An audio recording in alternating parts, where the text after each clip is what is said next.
नमस्कार. आपण केरळचं market plot वाढलो आज. तर या प्लॉटला पाणी एक पाणी पाणी नाही आहे. या प्लॉटची आपल्याला निपुणासाठी शेतकऱ्यांनी प्लॉट दिलेला आहे. तर आपण पाहिलं सर्वप्रथम जमीन पाहिली तर जमीन एकदम भुसभुशीत झाली. पहा जमीन भुसभुशीत होऊन ऊसाला जेवढे फुटवे निघालेत तेवढे फुटव्यांची एकसारखी वाढ झाली. वा आता इथं पाहिलं आपण तर फुटवे किती आहेत बघू आपण.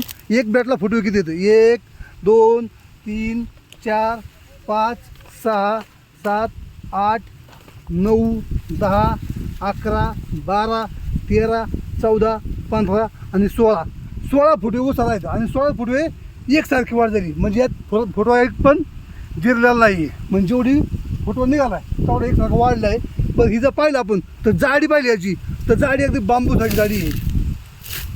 जाडी कसं याची एकदम बांबूसारखी जाडी बघा. आता हिचा ऊस पाहिला आपण तास हातामध्ये बसत नाही. म्हणजे असं पद्धतीने ऊस आहे.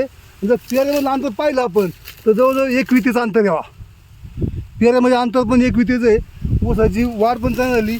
आता इकडे पाहिलं आपण तर मधमाशी भरपूर प्रमाणात याचे बघा. म्हणजे ऊसाला गोडी पण खूप आहे.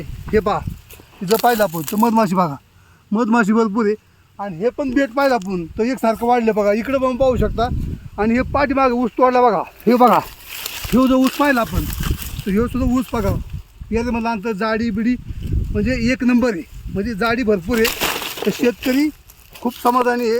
आणि कंटिन्यू 5 वर्ष झाले शेतकरी ह्या किरण टेक्नॉलॉजी ह्या शेतात पिकासाठी वापरतो आहे. धन्यवाद. मागील वर्षी त्यांचा ऊस गेला, हां पाणी कमी पडलं नव्हतं तर किती टन ऊस गेला होता? तो म्हणजे 38 गुंठ्यामध्ये त्याचं 103 टन ऊस निघाला होता मागील वर्षी. म्हणजे मागील वर्षी उत्पन्न चांगलं निघालं होतं. ह्यावेळेस पाणी कमी पडलं. आज तारीख 21 मे म्हणजे मेचा शेवटचा दिवस मे महिन्याचे.